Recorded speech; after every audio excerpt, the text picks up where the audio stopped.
Assalamualaikum warahmatullahi wabarakatuh. Perkenalkan, nama saya Hanifah Alasmi. NIM saya G0024074.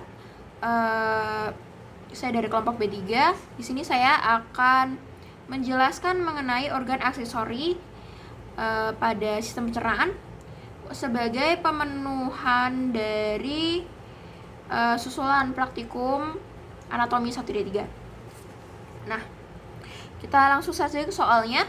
Soal susulan praktikum ini, seorang pria berusia 45 tahun datang ke rumah sakit dengan keluhan nyeri hebat di perut kanan atas yang menjalar ke bahu kanan. Pasien juga mengalami mual dan muntah setelah mengonsumsi makanan berlemak. Pemeriksaan fisik menunjukkan nyeri tekanan pada daerah di hipokondrium kanan, dan pemeriksaan ultrasonografi menunjukkan adanya batu di kantong empedu. Kolesistolitiasis. Pertanyaannya, 1. Sebutkan organ-organ aksesori yang terlibat dalam sistem pencernaan manusia serta fungsinya secara umum. 2. Jelaskan peran hati dan kantong empedu dalam proses pencernaan lemak. Lalu 3. Jelaskan jalur aliran empedu mulai dari hati hingga mencapai duodenum serta struktur anatomi yang berperan dalam mengatur alirannya. Baik. Yang pertama, sebutkan organ-organ aksesori. Nah, organ-organ aksesori ini yang perlu dibawa itu ada 4 ya. Dia yang pertama ada hati atau hepar. Ini hati. Ini seperti ini. Nah, ini dia gunanya untuk menghasilkan empedu yang membantu emulsi lemak. Yang kedua itu ada kantong empedu. Nah, kantong empedu ini dia gunanya untuk menyimpan dan mengonsentrasikan empedu ini tadi yang diproduksi di hati. Ini kantong empedu atau vesica velea. Nah, setelahnya itu ada pankreas. Nah, pankreas ini gunanya ada 2. Di sini, ini pankreas. Pankreas. Di sini ya. Ini pankreas ini gunanya ada 2, yaitu untuk eksokrin dan juga endokrin. Eksokrin ini untuk apa? Nah, eksokrin ini dia untuk menghasilkan enzim. Sedangkan endokrin ini dia akan menghasilkan hormon-hormon seperti hormon insulin. Begitu.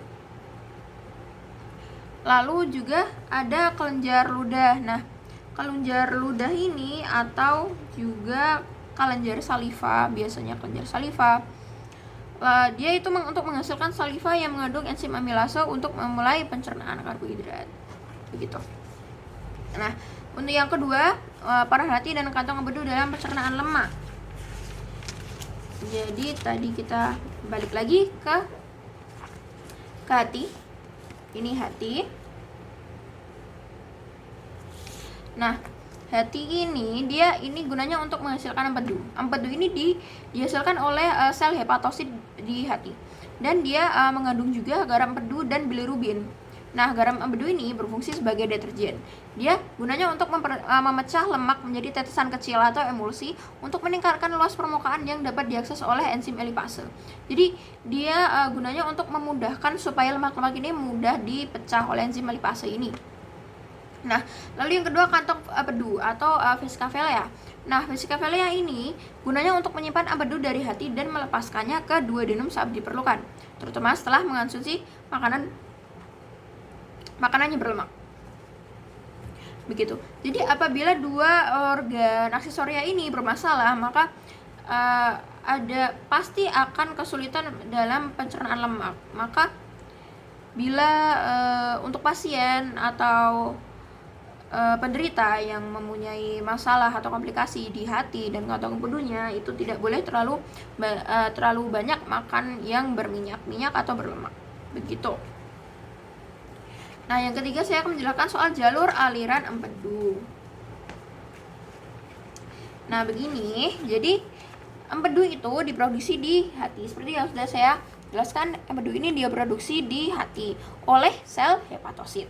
Nah, dari hati empedu ini akan mengalir. Nah, mengalir ya. Jadi dia mengalir ini dari intrahepatal. Dia akan mengalir ke canaliculi biliveri. Lalu dia akan sampai ke ductus biliferus. Lalu dia akan ke ductus hepaticus dexter et sinister atau kanan dan kiri. Ductus hepaticus kanan dan kiri. Lalu dia akan sampai ke ductus hepaticus communis. Begitu. Nah, ada juga yang sebagian empedu ini juga mengalir dari kantong empedu melalui ductus cysticus. Jadi tidak semuanya dari hepar ya, tapi ada juga yang dari kantong empedu. Nah, dia mengalir, keduanya mengalir, yang satu lewat ductus cysticus yang dari kantong empedu, lalu yang dari intrahepatal ini mengalirnya melalui ductus hepaticus communis. Nah, lalu mereka nanti akan bersatu, akan dimasukkan satu ke ductus choledocus atau ductus biliaris di sini. Begitu. Ductus biliaris atau ductus choledocus. Nah, ini gimana sih kok dia bisa masuk ke ductus choledocus ini? Jadi saat sebenarnya sebelum masuk ke ductus choledocus ini mereka itu disimpan dulu ke ductus cysticus.